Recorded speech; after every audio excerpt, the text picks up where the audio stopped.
Buddhism is an ancient tradition with answers to life's biggest questions today. Why do we suffer? How do we relate to other beings? And how do we make the world a happier and more peaceful place for everyone? Our mission at BDK America is to help people understand Buddhism better. Are you looking to start learning about Buddhism or dig deeper? BDK America offers free books and videos for peoples of all ages and levels. Our most popular book, The Teaching of Buddha, is available to read in English and 46 other languages in physical, PDF, and audiobook formats. Visit our website for our latest publications and order your own free copy today.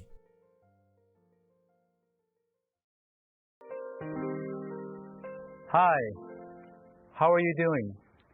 Today, we want to pursue another dimension of the fourth mark of existence. Nirvana is tranquil and peaceful, or life can be great. And that dimension is a quality of seeing things as they truly are and not how I want to see things. I like to demonstrate this point with a riddle of sorts. Here you see a model of a crooked tree.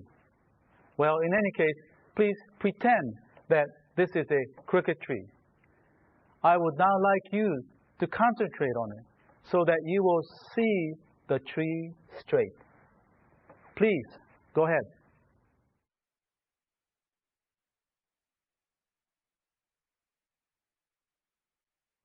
Okay, unfortunately, our time is limited, so that at this time, I'd like to ask how many of you saw the tree straight? When I do this with school children, including those from junior high school, there are always some who enthusiastically raise their hands, claiming, yeah, the tree trunk got straight. It wasn't crooked anymore. Well, I praise them for sharing their views with the class, but I then have to tell them that their answers are wrong. Of course, it is possible that they actually saw the tree trunk straighten out, but that is not the aim of Buddhism. The aim is not to perform some miraculous feat by making the tree trunk become straight. Instead, the aim in Buddhism is to see the crooked tree as a crooked tree. That is what I meant by seeing the tree straight. This is an example of seeing things as they truly are and not how I want to see things. It is exactly the message being encouraged in today's opening passage. An arrow maker tries to make his arrows straight. So a wise man tries to keep his mind straight. In other words, a fully awakened person would see things as they truly are, while others are in the habit of seeing how they want to see things. As an example of the latter, the misguided habit of seeing things in a self-centered way, let me share an episode from my life that's left a deep impression on me, even though it happened over 10 years ago. One day, as I returned home from work, totally exhausted from a demanding day, I slumped down flat on my back on the living room couch. Lying comfortably, almost asleep, I felt a tug on my left sleeve and murmuring voice calling, "Daddy, Daddy." It was my 2-year-old son, Nathan. I said to myself, oh no, he wants to wrestle with me again. I'm in no shape mentally or physically to wrestle with him. Doesn't he see how tired I am? I guess not. And explaining to him won't help. So I pretended to be asleep. But my son continued to tug at my sleeve, calling, "Daddy, Daddy." I became more irritated and began conjuring up all kinds of unkind thoughts about my 2-year-old, saying to myself, all he thinks about is himself. Doesn't he understand I'm sleeping? His stubbornness in not giving up in bothering me must come from my wife side. But he kept tugging, "Daddy, Daddy." Finally, totally frustrated, I opened my eyes, ready to scold him. But as I opened my eyes, what I saw completely surprised and caught me totally off guard.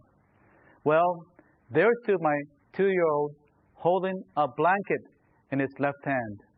And I realized that all that time he was trying to call my attention to the fact that he had brought a blanket for me. He wanted me to wake up to put the blanket on myself. He had dragged the blanket all the way from my bedroom by himself. And his mother and I had never even taught him to do this. He did it completely on his own. I felt about 2 inches tall.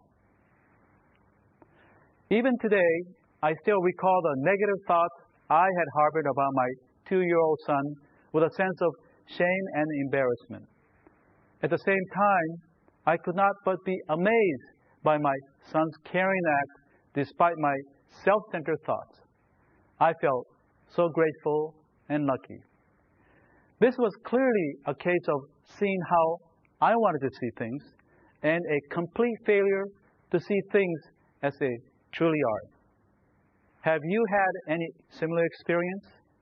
If you have, I'm sure you can sympathize and understand the feeling that you get after realizing that you had completely missed the boat. As you say to yourself, how could I have been so off base? Well, an awakened person would have little or no such projections and be able to experience things as they truly are.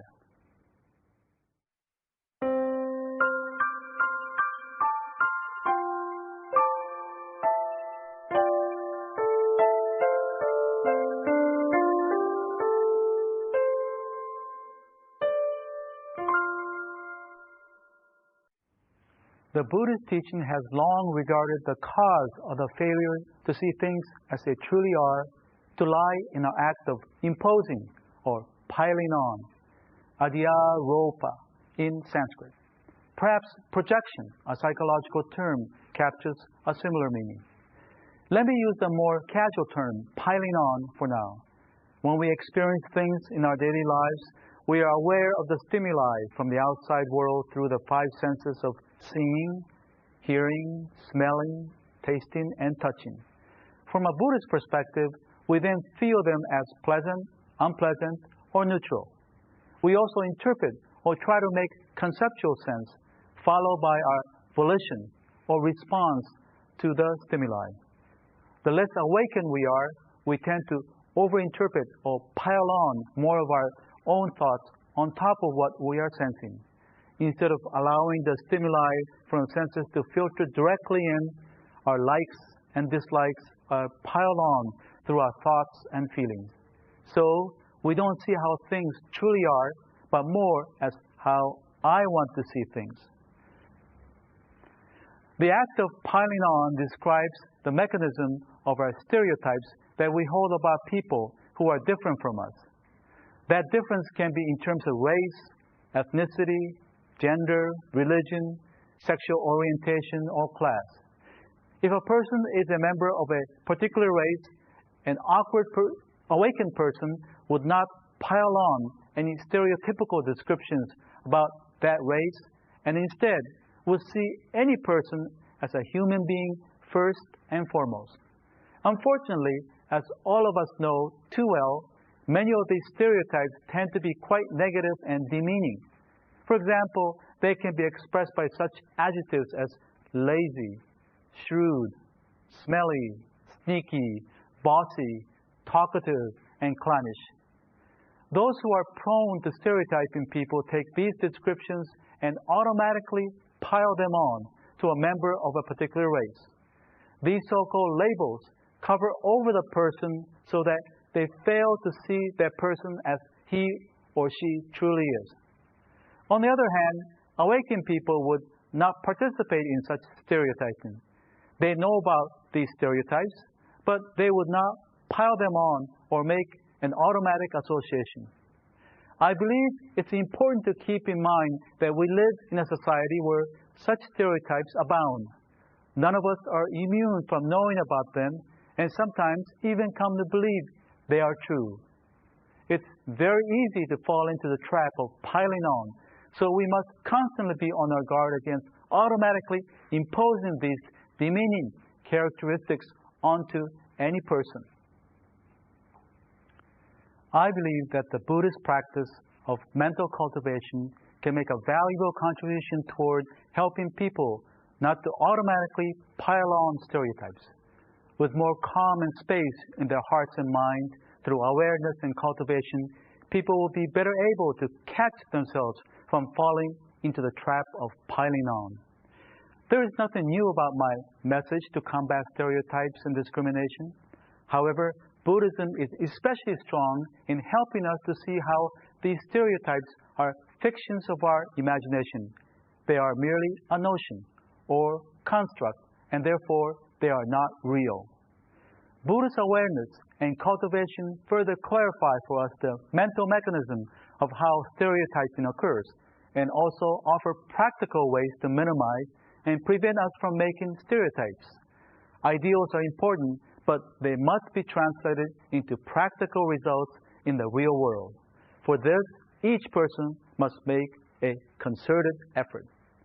Beyond these personal efforts, we must further work to improve society as a whole. For social systems have much to do with how people see and relate to each other.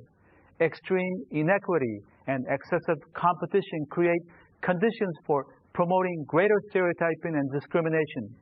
Such social conditions must be minimized as much as possible, and as we know, change does not happen automatically. Remember the crooked tree mentioned at the beginning of today's show? Piling on or discriminating against people is like those who try to make the crooked tree become straight. They want to see the tree in accordance with their own self-centered perspective. To the contrary, if they are able to see others for who they truly are, then it would be like seeing the crooked tree as a crooked tree, as described in today's opening passage. An arrow maker tries to make his arrows straight, so a wise man tries to keep his mind straight. In our next show, we will take a closer look at the inspirational utterances of awakened people, which include those of the Buddha and his disciples. We look forward to you joining us then. Have a great week.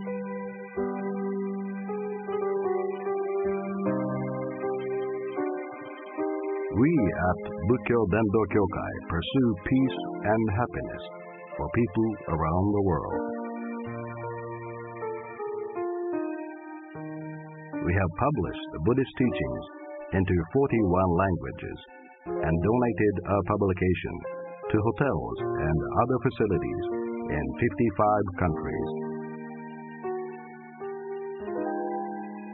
We would like to share the Buddhist teachings with people around the world. That's our mission. Visit our website for more information.